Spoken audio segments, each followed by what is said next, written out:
জায়গায় গিয়েছেন এবং ওনার কিছু কর্মকাণ্ড আমরা দেখেছি। কিছু কর্মকাণ্ড নিয়ে আমার কাছে মনে হয়েছে যে মানে আমি একটা যেন বাংলাদেশের যে ট্র্যাডিশনাল পলিটিশিয়ান সেরকম আচরণ যেন দেখছি না, এবং এটা আমাকে ব্যক্তিগতভাবে আমি বলবো মুগ্ধই করেছে। যেমন উনি আসলেন এবং সেখানে মানে কথা বলেন, মঞ্চে গেলেন, মঞ্চে যে অল্প সময় কথা বললেন এবং পুরো বক্তৃতায় কারো ব্যাপারে কোনো গালমন্দ করলেন না, কারো ব্যাপারে কোনো প্রতিহিংসা ছড়ালেন না। উনি ওনার স্বপ্নের কথা বললেন, লক্ষ্যের কথা বললেন। পরদিন দেখলাম যে দলের পক্ষ থেকে দুঃখ প্রকাশ করা হলো যে ওনার কারণে ঢাকা শহরে মানুষের কষ্ট হয়েছে সেই জন্য। এবং তারপর দেখলাম যে ময়লাগুলি বর্জ্যগুলি অপসারণের জন্য তারা একটা উদ্যোগ নিলেন।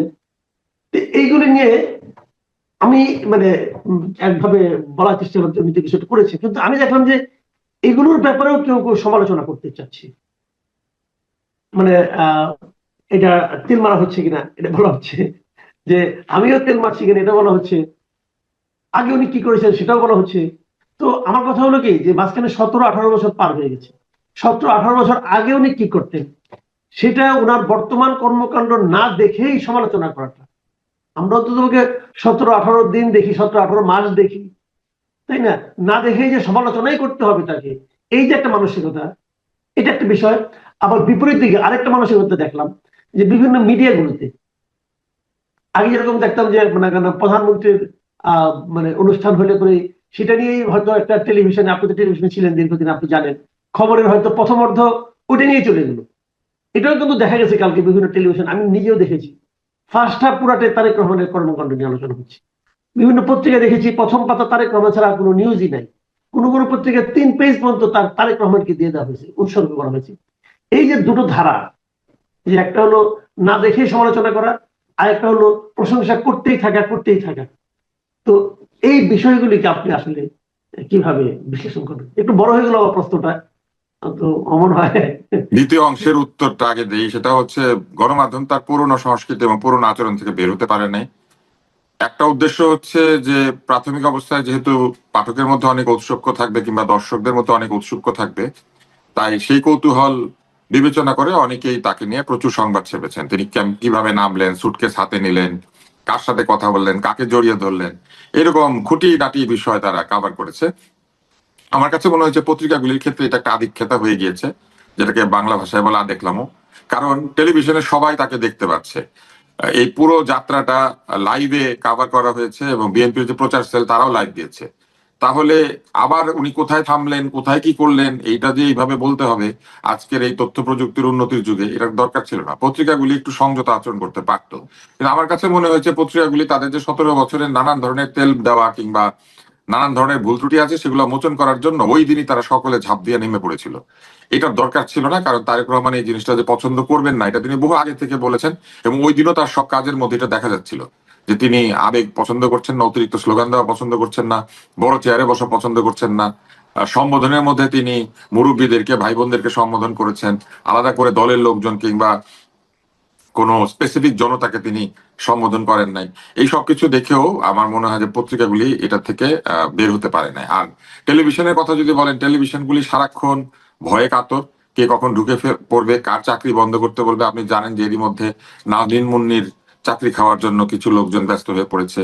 এরকম যে চাপ টিভিগুলির উপরে এবং বিশেষ করে টেলিভিশনের যন্ত্রপাতির যে উচ্চ মূল্য, এইসব কারণে অনেক ক্ষেত্রেই টিভির মালিকেরা শঙ্কিত এবং তারা এক ধরনের প্রতিরক্ষা আশা করেন।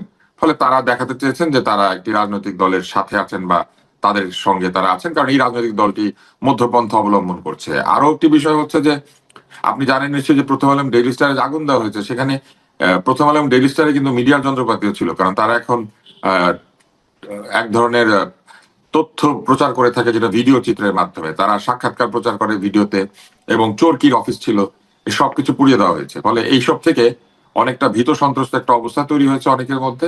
একজন আমাকে বলেছেন, একজন টিভি মালিক, যে ভাই ওরা যদি ঢিল মারে তাহলে আমি সারাদিন 24 ঘন্টা কি করে পাহারা দিব, এরকম একটা কথা তিনি বলেছেন, যেটা আমার কাছে মনে হচ্ছে যে খুবই দুর্বলতা। কারণ ঢিল মারলে উনি তাদের ছবি প্রচার করে দিবেন এবং তারপর আইন শৃঙ্খলা তাদেরকে রক্ষা করবে, বা আইন শৃঙ্খলা বাহিনী তাদেরকে প্রতিরক্ষা দিবে এবং যারা অপরাধী তাদেরকে ধরবে। কিন্তু দেখেন টিভির মালিক বিশ্বাস করতে পারছেন না যে আইন শৃঙ্খলা রক্ষাকারী বাহিনী ছবি দেখেও তাদেরকে ধরবে নাকি ধরবে না।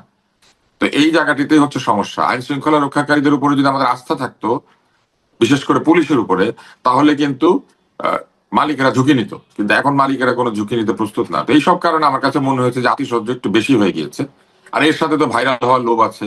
ওই দিন ওনার ছবি যেখানে গিয়েছে সকলে ক্লিক করেছেন, ওনার বিড়ালটা পর্যন্ত পপুলার হয়েছে। বিড়ালের নাম কি এটা জাতি প্রায় মুখস্থ করেছে। এইসব জিনিস হচ্ছে এই গণমাধ্যমের আদেকলাম, এটা বন্ধ করা দরকার। কারণ এইভাবে গণমাধ্যম চলবে না, যে এটা বোঝা গিয়েছে। এবং তারেক রহমান নিজেও এই বিষয়ে সতর্ক করেছেন, অতিরিক্ত প্রচার, অতিরিক্ত আবল তাবল কথাবার্তা তিনি বলতে না করেছেন। আর প্রথম অংশটা যদি আপনি আমাকে বলেন, তাহলে আমি বলবো যে মানুষের মধ্যে আবেগের আতিশয্য আছে, মানুষের মধ্যে প্রবল আবেগ রয়েছে, এবং সেই আবেগের বহিঃপ্রকাশ ঘটেছে উনি আসার পরে। এবং একই সাথে কিছু মানুষ স্বার্থানুসন্ধান করতে শুরু করেছে, দলত্যাগ করে তার দলে যোগ দিতে শুরু করেছে, ধানের শীষ নেওয়ার জন্য নিজের দল ছেড়ে দিচ্ছে, এরকম নানান কিছু হচ্ছে। তো সবকিছু মিলিয়ে তার আগমন আমাদেরকে আশ্বস্ত করেছে এই জন্য যে একজন বড় নেতা বাংলাদেশে ঢুকেছেন, একটা বড় দলের বড় নেতা। ফলে আমরা আশা করছি যে সেই দলটা আরো সুশৃঙ্খল হবে, এবং নির্বাচনের ব্যাপারে যে সংশয় ছিল সেটা অনেকাংশে দূর হয়েছে। কারণ এত বড় দলকে বাদ দিয়ে বা এই বড় দলটির ইচ্ছার পরেও নির্বাচন না করাটা খুব একটা সহজ হবে না। ফলে নির্বাচনের ব্যাপারেও মানুষের আগ্রহ যেমন বেড়েছে, নির্বাচন নিয়ে মানুষের সংশয় অনেক কমেছে। জি, আমরা এর মধ্যে মোটামুটি 3 দিনের কর্মসূচি আমরা দেখেছি অলরেডি, মানে যেটা প্রকাশ করা হয়েছে। তার মধ্যে আজকেরটাই হচ্ছে 3য় দিন। আজকে হয়তো উনি হাদির কবর জিয়ারত করতে যাবেন। এটা তারপরে হয়তো ওনার রাজনৈতিক কর্মকাণ্ডগুলি শুরু হবে, এবং তখন উনি দলের ব্যাপারে কি সিদ্ধান্ত নেন এবং দলের বিভিন্ন রকম অভিযোগ যেগুলো আছে সেগুলি কিভাবে হ্যান্ডেল করেন, সেগুলো হয়তো আমরা পরবর্তী সময়ে দেখতে পাবো, এবং এই জন্য আমাদের মনে হয় একটু অপেক্ষা করতে হবে। তবে একটা জিনিস লক্ষণীয়, উনি আজকে হাদির কবর জিয়ারত করতে যাবেন, এবং যে পথে যাবেন এই শাহবাগের যে পথটা, সেখানে কিন্তু অলরেডি ইনকিলাব মঞ্চ অবস্থান নিচ্ছিল, এবং ওনার যাওয়া উপলক্ষে ওই কিছুটা সময় তারা ওখান থেকে সরে আজিজ মার্কেটের দিকে চলে আসবে, এবং উনি চলে যাওয়ার পর হয়তো আবার তারা আগের জায়গায় আসবে। তো হাদির হত্যাকারীকে ধরতে হবে, গ্রেপ্তার করতে হবে, এই দাবিতে যে তারা অবস্থানটা নিচ্ছে, এটার সমাধানটা আসলে কিভাবে হবে? যদি হাদি দেশ ত্যাগ করে হাদি হত্যাকারী যদি দেশ ত্যাগ করে থাকে অলরেডি এর মধ্যে, তাহলে সেক্ষেত্রে ওদের দাবি কিভাবে পূরণ হবে? অথবা তারা এটা কি কোনো সমাধান কিনা? এই বিবেচনাটা তাদেরকেই করতে হবে, কেননা যদি সত্যি এই হত্যাকারীরা পলাতক হয়ে গিয়ে থাকে, তাহলে সরাসরি তাদেরকে এই মুহূর্তে ধরতে না পারলো, হত্যার সঙ্গে যারা সংশ্লিষ্ট এরকম যদি কেউ থাকেন বা কোনো প্ল্যানার থাকে, তাদেরকে গ্রেপ্তার করতে হবে, যেটা কিন্তু সরকার করেছেন বলে আমাদেরকে জানিয়েছেন। যে তার আহ বাবা মা সহ যারা তাকে পালাতে সহায়তা করেছেন, এদেরকে ধরেছেন বলে সরকার আমাদেরকে জানিয়েছেন। তো সেটা যদি ঠিক হয়ে থাকে, তাহলে একটু ধৈর্য ধরতে হবে, এবং সরকারের উপর চাপ সৃষ্টি করার প্রক্রিয়া হিসেবে তারা মিছিল, মানববন্ধন বা বিভিন্ন কর্মসূচি নিতে পারেন। কিন্তু সাধারণ মানুষের দুর্ভোগ তৈরি করলে আমার মনে হয় সেটা হিতে বিপরীত হবে। 1 দিন 2 দিন পর্যন্ত ঠিক আছে, কিন্তু দীর্ঘমেয়াদে শাহবাগের মোড়ে যদি তারা গণজমায়েত করেন, তাহলে তাদেরকে একটু চিন্তা করতে হবে যে এটা কি কোনো নেগেটিভ জায়গায় চলে যায় কিনা সাধারণ মানুষের কাছে। হাদির হত্যাকারীর বিচার সকলেই চায়, সকল ধরনের হত্যাকাণ্ডের বিচারিত হতে হবে বাংলাদেশে। হত্যার বিচার তো বন্ধ রাখা যাবে না। এখানে হাদি না হয় যদি অন্য কেউ হতেন, হত্যার বিচার তো হতে হবে। এবং একটা সভ্য দেশে হত্যার বিচার হবে না, এটা তো কেউ চিন্তা করতে পারে না। তাই আমি মনে করি যে দাবি সঠিক, তারা দাবি জানিয়েছেন, দাবির জন্য চাপ সৃষ্টি করছেন, সেটাও সঠিক। কিন্তু চাপ সৃষ্টির প্রক্রিয়াটা তারা পুনর্বিবেচনা করলে ভালো হতো। কেননা এই মুহূর্তে যেহেতু নির্বাচনের ডামাডোল বেজে উঠেছে, এবং হাদি নির্বাচনী এলাকা, সেখানেও নতুন নির্বাচনী প্রার্থী ইনকিলাব মঞ্চ দেবে কিনা, সেটাও তারা চিন্তা করার সময় এসেছে। হাদির পলিটিক্যাল যে স্ট্যান্ড, সেই পলিটিক্যাল স্ট্যান্ডটাকে বাঁচিয়ে রাখার জন্য তাদের অধিকতর শ্রম দেওয়া উচিত। কেননা ইনকিলাব মঞ্চের যদি ইমেজ বলেন, তাহলে সেটা শুধুমাত্র হাদির ইমেজের উপরে দাঁড়িয়ে আছে, এবং এখন আরো দাঁড়িয়ে গিয়েছে। ফলে যদি তারা মনে করেন যে হাদিকে রাজনৈতিক ভাবে এক ধরনের স্থায়িত্ব দিতে হবে, তাহলে তাদের সর্বশক্তি দিয়ে হাদির আসনটাতে নির্বাচন করার চেষ্টা করা উচিত বলে আমার কাছে বেশি মনে হয়। এবং নির্বাচনী এলাকাতেও প্রতিবাদ এটা হতে পারে, কিন্তু প্রতিবাদ করতে গেলে শাহবাগের মোড়েই করতে হবে। এটা আমি মনে করি না যে একটা জায়গায় পরিণত করা হচ্ছে প্রতিবাদের জায়গা। আর প্রতিবাদ করতে চাইলে আপনি আরো স্ট্র্যাটেজিক জায়গা আছে যেখানে দাঁড়িয়ে প্রতিবাদ করতে পারেন। আমার মনে হয় তারা সেটা করলে ভালো করবেন। জি, আরেকটা জিনিস, এখন আমরা তো আগামী দিনে নির্বাচন মুখী সব রাজনীতি হচ্ছে কিন্তু, এবং তারেক রহমানও ঠিক নির্বাচনমুখী রাজনীতি করার জন্য এসে গেছেন অলরেডি, আমরা যতটুকু বুঝতে পারি। আর 1.5 মাস মতো আছে নির্বাচনের। এর মধ্যে আমার নতুন নতুন দৃশ্যের অবতারণা হচ্ছে দেখতে পাচ্ছি, বিশেষ করে প্রতীকের জন্য যে হাহাকার, প্রতীকের জন্য যে আকুতি, ধানের শীষ পাওয়ার জন্য দল ত্যাগ করা, এমনকি গণ অধিকার পরিষদের মতো বড় একটা দল, সেই দলের সাধারণ সম্পাদক রাশেদ খান তিনি বিএনপিতে যোগ দেবেন বলে সিদ্ধান্ত হয়েছে কেবল ধানের শীষ প্রতীকটা পাওয়ার জন্য, এবং সেটাকে আবার তার দল কিন্তু জাস্টিফাই করছে। দলের যিনি মানে সভাপতি আছেন নুরুল হক নূর, তিনিও ব্যাখ্যা দিয়েছেন যে এটা কেন জাস্টিফাইড তাদের কাছে। তো এটা কি একটা রাজনৈতিক দলের মানে আপনার দীনতা প্রকাশ করে না? রাজনৈতিক দলের দীনতা চাইতেও সবচেয়ে বড় বিষয় যেটি হয়েছে, রাজনৈতিক দল কৌশল অবলম্বন করতে গিয়ে তারা এক ধরনের মরাল গ্রাউন্ড থেকে সরে যাচ্ছেন। নিজের দলের প্রতীক বাদ দিয়ে তারা যখন অন্য একটি দলের প্রতীকে গিয়ে নির্বাচন করে ভাবেন যে বিজয় আরো বেশি সুসংহত হবে, তখন তাহলে তাদের দল আসলে বিলুপ্ত করে দেওয়াটাই ভালো। কেননা তার দলের মার্কার কোনো ভ্যালু নাই, তার দলের নেতারা যদি কোনো ভ্যালু না থাকে, বিএনপির ইমেজকে নিয়ে যদি তাদেরকে বিজয়ী হয়ে আসতে হয়, তাহলে এই রাজনীতি করার প্রয়োজন কি? তারা সরাসরি বিএনপিতে অন্তর্ভুক্ত হয়ে গেলেই বরং ভালো। অযথা একটা দল, একটা অফিস, খরচ বিরোচ এগুলা করার চাইতে আমার কাছে মনে হয় যে এই খরচটা, এই ব্যয় সংকোচন করে তাদের উচিত বিএনপির মার্কা নিয়ে বিএনপির ওখানে চলে যাওয়া এবং বিএনপির পতাকা তলেই নির্বাচন না শুধু রাজনীতিটাও কন্টিনিউ করা। কেননা যদি একটা দল তার আলাদা পরিচয় বজায় রাখতে চায়, তাহলে তাকে আলাদা পরিচয়, আলাদা প্রতীকে নির্বাচন করাটাই ছিল যুক্তিসঙ্গত। সেই যৌক্তিক জায়গা থেকে তারা সরে এসেছেন। একমাত্র কারণ হচ্ছে তারা মনে করছেন যে তাদের প্রতীক দেখে লোকে ভোট দিবে না, ধানের শীষে বেশি ভোট পড়বে, কারণ মানুষ প্রতীক দেখে ভোট দেয়। যদি প্রতীক দেখেই ভোট দেয়, তাহলে আপনাদের নিজেদের প্রতীকের মূল্য আপনারা তৈরি করতে পারেন না, এবং ভবিষ্যতে যাতে না পারেন অন্তত 5 বছর, সেই ব্যবস্থা নিজেরাই করলে, তাই না? হুম, তারা নিজেদের প্রতীকে হুম। যখন নির্বাচন করেন না, আপনার নামের শেষাংশ মনে করেন কারো নাম রবীন্দ্রনাথ ঠাকুর, উনি ঠাকুর বাদ দিয়ে দিলেন, উনি চৌধুরী হয়ে গেলেন। হ্যাঁ, হয়ে তিনি বললেন যে আমি আজকে থেকে রবীন্দ্রনাথ চৌধুরী। কেন? কারণ চৌধুরী বংশের প্রতাপ বেশি। তো এইটা যদি হয়, তাহলে ওনাদের উচিত না ওইটা করা।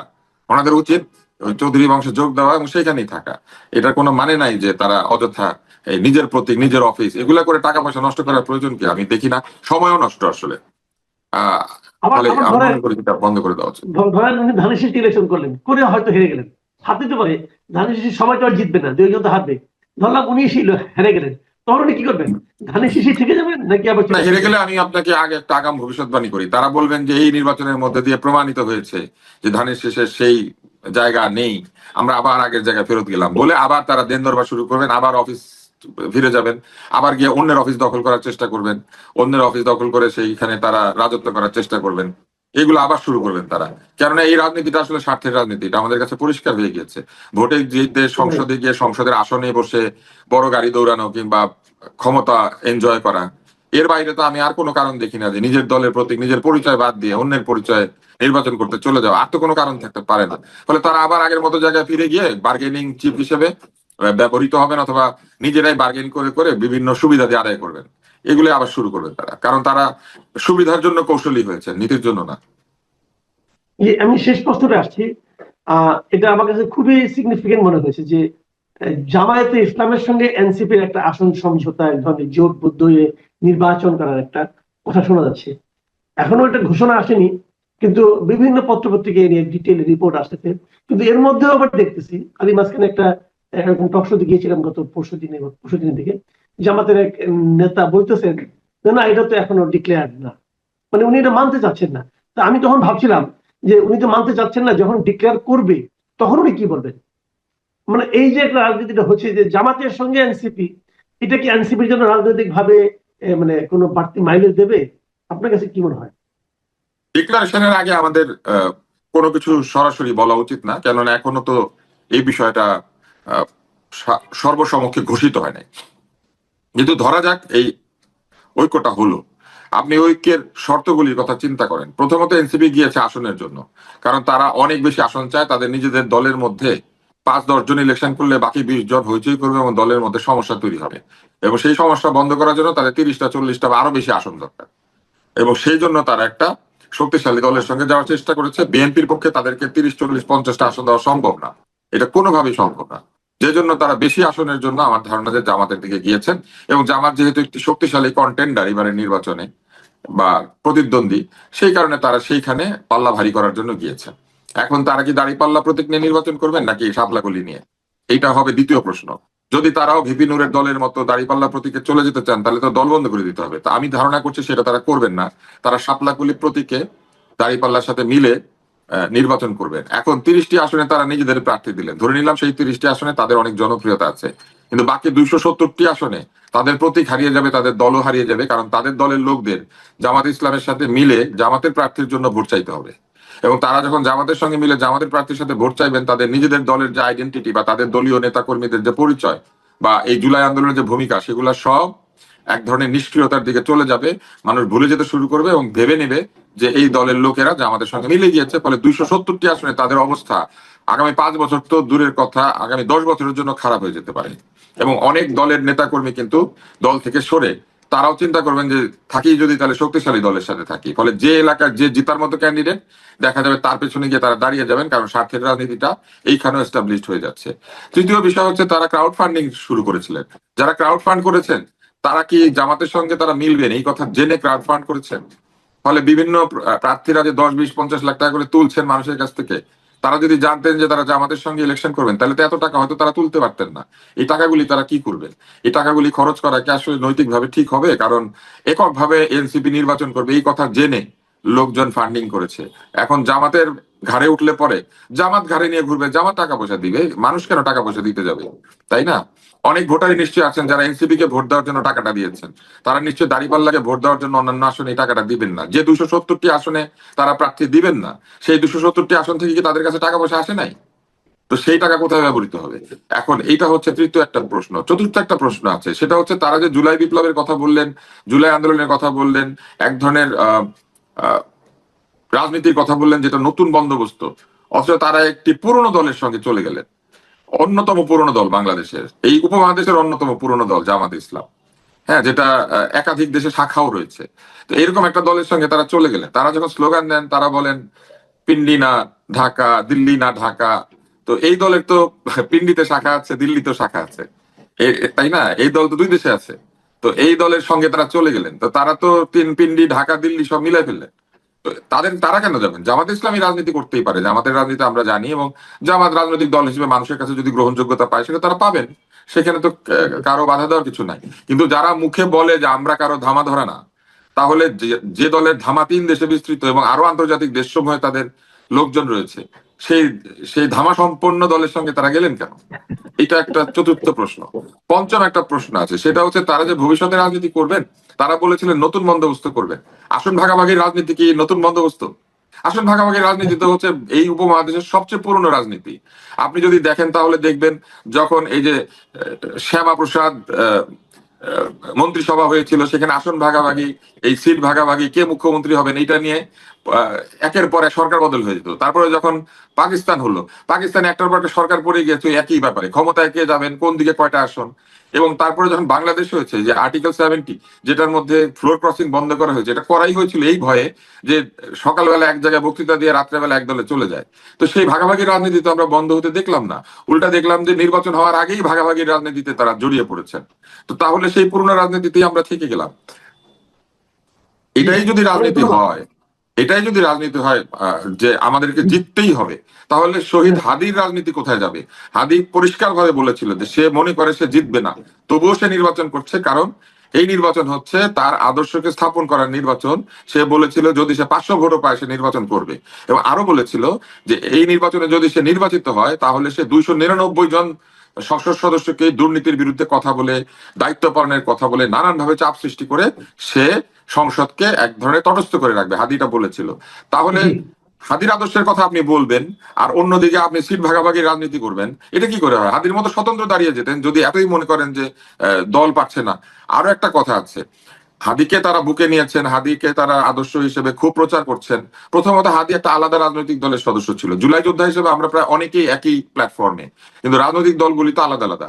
তাহলে হাদি দাঁড়িয়েছিল ইনকিলাব মঞ্চের মুখপাত্র হিসেবে, ওইখানে হাদির বিরুদ্ধে প্রার্থী দিয়েছিলেন কেন? হাদি হেরে যেত না যদি হাদি বেঁচে থাকতো? তাহলে হাদি যাতে হারে সেই ব্যবস্থা করা হয় নাই, হাদির বিরুদ্ধে প্রার্থী দেওয়া হয় নাই।